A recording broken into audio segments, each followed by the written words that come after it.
Achieve करने के बाद लोग खुश क्यों होते हैं? बड़का चेक आता है, सही बात है, बड़का चेक आता है। तो बड़का चेक का जो मोटिवेशन है ना, वो बड़ा अलग ही होता है। यस या नो?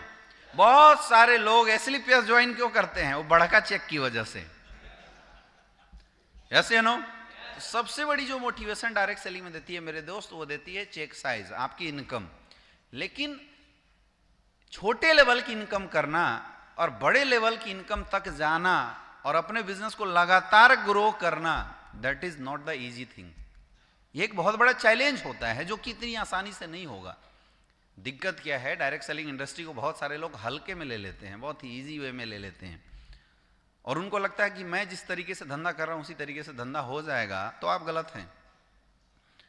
उस चेक साइज को इंक्रीज करने के लिए, अपने बिजनेस को डेवलप करने के लिए आपको बहुत ज्यादा अपने अंदर बदलाव करने की जरूरत है, इंक्रीमेंट लाने की जरूरत है, अपने एजुकेशन के अंदर बहुत ज्यादा चेंजिंग करने की जरूरत होगी। समझ में आ रहा है? आज हर कोई कुछ बातों से बड़ा परेशान होता है इस इंडस्ट्री के अंदर। अब मुझे नहीं पता, लेकिन कुछ प्रश्न आपके सामने मैं रखता हूं, सोचना इस बारे में। इन समस्याओं से आप बड़े परेशान होंगे। पहला, यू एंड योर डाउनलाइन, क्या आपकी और आपकी डाउनलाइन अपलाइन से निगेटिव बातें करती है? ऐसा हो रहा है नेटवर्क में? यस या नो? हो रहा है ऐसा? या तो आप करते होंगे, जब अपलाइन को फोन किए अपना रोना गाना शुरू कर देते हैं, है या ना? यस या नो?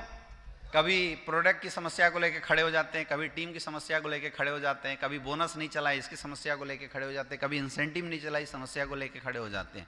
राइट? ऐसा हो रहा है क्यों? सोचो, बताना नहीं, सोचो क्यों हो रहा है ऐसा। अगला, you and your team are not going out from home daily, आपकी और आपकी टीम डेली घर से बाहर नहीं निकल रही है। ऐसा हो रहा है? हाँ? फोन करो, कहाँ हो जी? तो घर में है सर। ऐसा बोलती है टीम? कहाँ हो जी? तो घर में है सर, पड़े हुए। बार बार ऐसी चीजें बोल रही है आपकी टीम। या आपका कभी कभी मन नहीं करता, आलस लगा रहता है, लगता है यार क्यों घर से बाहर निकले। ऐसा हो रहा है, और इससे हम बड़े परेशान होते हैं। या खास करके कोई ऐसा भी बंदा आप लोगों के टीम में होगा जिसकी दोनों साइड की बिजनेस बड़ी अच्छी चल रही है, लेकिन वो घर नहीं छोड़ रहे है ऐसी समस्या? जयदेव जी, ऐसी है टीम में समस्या? क्यों आई ऐसी समस्या? थिंक अबाउट दिस, सोचिए। नेक्स्ट क्या बोलता है? You and your team are not upgrading day by day. ऐसा भी हो रहा होगा आपके बिजनेस में कि या तो हम या तो हमारी टीम, अब अपने बारे में तो कोई बोलेगा नहीं, मुझे भी पता है, हम या हमारी टीम डेली अपने आप को अपग्रेड नहीं कर रहे हैं। बंदा बन गया टोपाज, लेकिन जो टोपाज की क्वालिटी होनी चाहिए उसके अंदर नहीं है, वो आज भी प्लान के लिए दूसरे का हेल्प ले रहा है। सामने वाला बन गया रूबी स्टार, लेकिन आज भी दूसरे की मदद ले रहा है। सफायर बन गया, लेकिन आज भी दूसरे की मदद ले रहा है। स्टार सफायर बन गया, फिर भी आज भी दूसरे की मदद ले रहा है। जिंदगी में सफलता तो चाहिए, लेकिन उस सफलता के लिए दूसरे के कंधे का सहारा लेना हम ज्यादा प्रीफर कर रहे हैं। ऐसी स्थिति क्यों आ रही है? सोच के देखो, क्यों ऐसी सिचुएशन क्रिएट हो रही है? सोचना है, थिंक अबाउट दिस। और ऐसा हो रहा होगा, मैं 100% जानता हूं। अगला है, एक भावना आ जाती है लोगों के अंदर, जब हम शुरुआती दौर में काम करते हैं बिजनेस में, तो अपलाइन की बातें सब कुछ हमें अच्छा लगता है, लेकिन एक ऐसा दौर आता है जब आपकी टीम अपने आप को आपसे बड़ा प्रूफ करने के चक्कर में लग जाती है, और जब भी आप डिस्कशन करते हैं वो बोलती है sir I am better than you. ऐसा हो रहा है? हो रहा है। बात बात में आपको आपकी टीम कन्फ्लिक्ट करती होगी, बात बात में आपकी और आपकी टीम में कभी कभी झगड़ा भी हो जाता होगा, ये बेटर हु इज बेटर इसको प्रूफ करने के चक्कर में। ऐसा हो रहा है? क्यों? क्यों हो रहा है? एक और बड़ी समस्या है, जब भी हम अपनी डाउनलाइन को कुछ भी बताते हैं, हमारी डाउनलाइन हमसे बोलती है सर ये जो आप हमें बता रहे हैं ना, ये मैं बहुत पहले कर चुका हूं, मुझे मत समझाइए सर। ऐसा हो रहा है? ऐसी समस्या आ रही है? यस या नो? यस। या तो आप बोल रहे होंगे या तो आपकी टीम आपको बोल रही होगी, यही हो रहा होगा। एंड नेक्स्ट, एक बहुत कॉमन समस्या आ रही है, कई बार आपकी टीम बोलती हो कि सर मेरा अपलाइन 1 लाख चला दे, या एक कॉमन समस्या जिससे बोला क्या समस्या है, बोला सर मुझे सपोर्ट नहीं मिल रहा है। एक साइड से तो डायमंड हूं सर मैं, दूसरे साइड से सफायर बनकर अटका हुआ हूं सर, क्यों क्या दिक्कत है? तो बस सर अपलाइन घर से निकलते ही नहीं, हमारा बिजनेस ही नहीं चला रहे हैं, है या ना? यस या नो? मैं कई लोगों से पूछता हूं किस रैंक पे हो, तो बोलते सर एक साइड से तो ब्लू डायमंड पहुंच गया और दूसरे साइड से सर, और दूसरे साइड भी नहीं बोलते, बोले अपलाइन वाले लेग से सर रजिस्ट्री हुआ था क्या अपलाइन का लेग, अपलाइन वाले लेग से सर अभी तो मैं रूबी स्टार हूं। ऐसा हो रहा है, बहुत कॉमन समस्या आती है। कई लोग तो ऐसे हैं जो एक लेग अगर नहीं चला तो दूसरे लेग में काम करना तक छोड़ देते हैं, या दूसरे लेग की टीम को निगेटिव करना शुरू कर देते हैं। हो रहा है ऐसा? फेस कर रहे हैं ऐसी समस्या आप लोग? या आप में से बहुत सारे ऐसे लोगों को लगता होगा कि मेरे अपलाइन को जो रोल मेरे बिजनेस में करना चाहिए था, मेरा अपलाइन वो रोल नहीं कर रहा है। ऐसा लग रहा है आपको? जो रोल हमारे अपलाइन को हमारे बिजनेस में करना चाहिए था, हमारा अपलाइन वो रोल कर ही नहीं रहा है, लगता है या ना? यस या नो? तो फिर ये चीजें जनरेट हो जाती है। अच्छा, ये पॉइंट आप सबके लाइफ में चल रहा होगा, या तो आपकी समस्या होगी या तो आपकी डाउनलाइन की समस्या होगी। मुझे कैसे पता?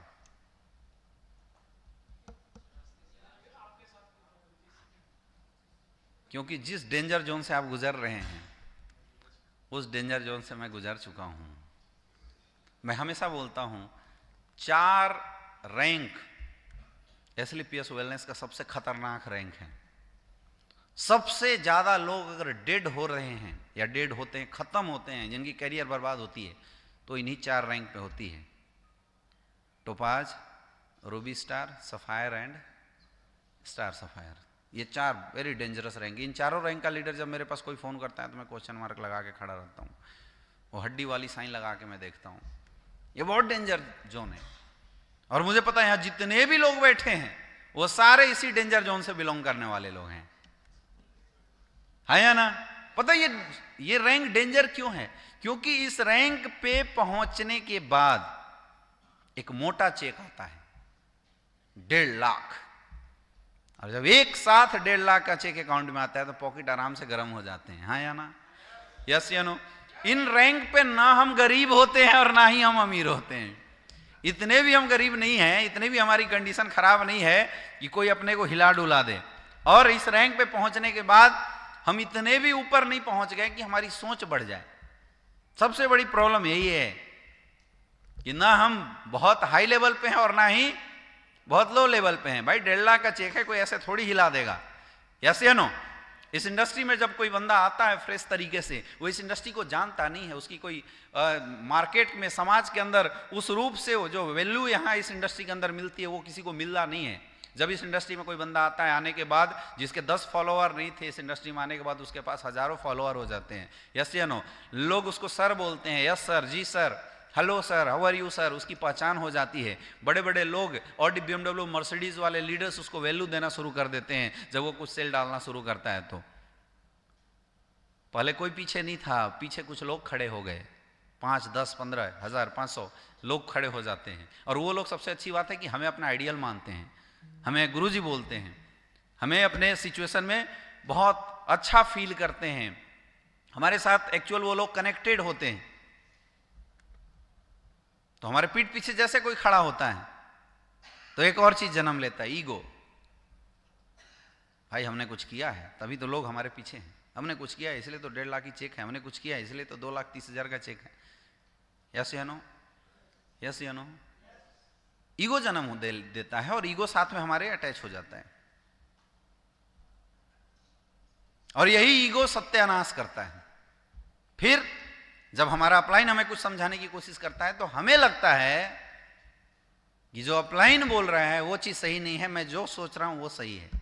क्यों? क्योंकि हमने भी तो सक्सेस ली है, थोड़ी सी ही सही, लेकिन सक्सेस तो है। और सबसे बड़ी सक्सेस उसको इसलिए भी मान लेते हैं लोग क्योंकि टोपाज बनने के बाद एसएलपीएस वेलनेस के अंदर फूल माला रैंक से लोग वेलकम करते हैं। मैं तो कई टीमों में ऐसा भी देखा हूं कि गोल्ड वहां से उठा और उसको 10 माला लोड करके वहां से उठा के ला रहे हैं। भाई फूल माला तो अच्छे इज्जतदार बढ़िया लोगों को ही मिलता है या ना।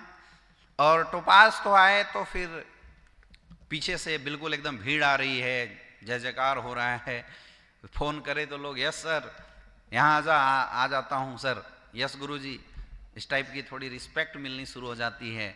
हमारे पीछे लोग खड़े हो जा ही रहे हैं, फूल माला का होने ही लग रहा है, तो फिर गलत फहमी पैदा हो जाती है कि हम सक्सेसफुल हो गए। समझ में आ रही है बात? Originally this rank are not successful, लेकिन गलत फहमी क्या आ गई? We are successful. और वो गलत फहमी कौन पैदा किया? फूल माला, छोटी चेक, जो अच्छा एक 1.5-2 लाख का चेक आया, उस चेक ने भी गलत फहमी पैदा किया। तो एक साथ में ईगो आ जा रहा है, मुझे सब कुछ आता है, मैं सब कुछ जानता हूं।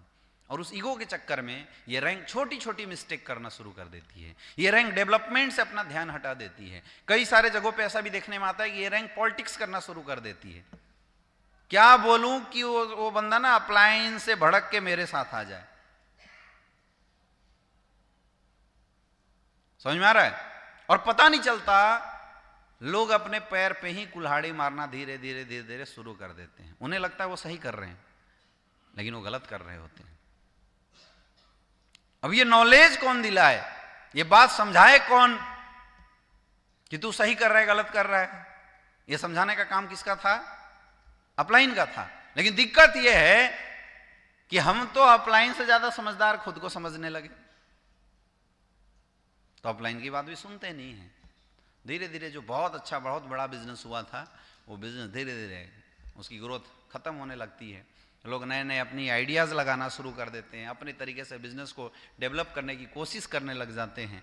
धीरे धीरे धीरे धीरे वो रोल, जिस रोल की वजह से वो थोड़ी लेवल पे पहुंचे थे, वो सारे रोल धीरे धीरे साइड होने शुरू हो जाते हैं। फिर केवल उसकी रोल सामने आने लग जाती है, धंधा खराब हो जाता है, जीरो हो जाता है, बिजनेस खत्म हो जाता है। आप में से बहुत सारे ऐसे लोग होंगे जिनके चेक साइज बड़े अच्छे लेवल पे पहुंचे होंगे और पुनः वापस उसी लेवल पे पहुंच गए, डाउन हो गए बहुत सारे लोगों की चेक। जबकि सोचिए, जब आपकी चेक 10,000 की थी उस समय केवल 200 लोग आपके साथ काम करते थे। जब 20,000 की चेक थी उस समय आपके साथ 500 लोग काम करते थे। लेकिन जब आपके साथ 8,000 लोगों का टीम हुआ तो आपकी चेक साइज 80 क्यों नहीं गई, फिर पुनः 10 पे क्यों आ गई? इसका मतलब कुछ ना कुछ मिस्टेक तो हमने किया था, कुछ ना कुछ गलतियां तो हम लोगों ने इस बिजनेस के में आने के बाद किया था। और सबसे बड़ी जो गलती लोग यहाँ पे करते हैं, जो सबसे बड़ा मिस्टेक जहाँ से होता है वो यहाँ से होता है, सोच से, मेंटल स्टेबिलिटी से, मेंटल एक्टिविटी से सबसे बड़ी मिस्टेक हो जाती है। तो जो बिजनेस बढ़ा था वो बिजनेस पुनः जाके वहाँ पे ख़त्म हो जाता है। मेरे दोस्त, ये ट्रिपल टी ट्रेनिंग आपकी उस मेंटलिटी से आपको निकालने की कोशिश करेगी। ये पूरी इंटायर सेशन आपको फिजिकली कम, मेंटली ज़्यादा स्ट्रॉन्ग बनाने की कोशिश करेगी। क्योंकि जो इंसान मेंटली स्ट्रॉन्ग बन गया, जो उस सोच को संभाल लिया, जिसकी सोच बहुत बड़ी हो गई, वो इन छोटी छोटी चीज़ों में जहाँ उलझ के आपका बिजनेस खराब होने वाला था या होता रहा है, वहाँ से आपको ऊपर निकाल देगा। और आप देखिएगा कि ये जो समस्या है ये स्वतः आपकी टीम से निकलती चली जाएगी, आपको पता भी नहीं चलेगा।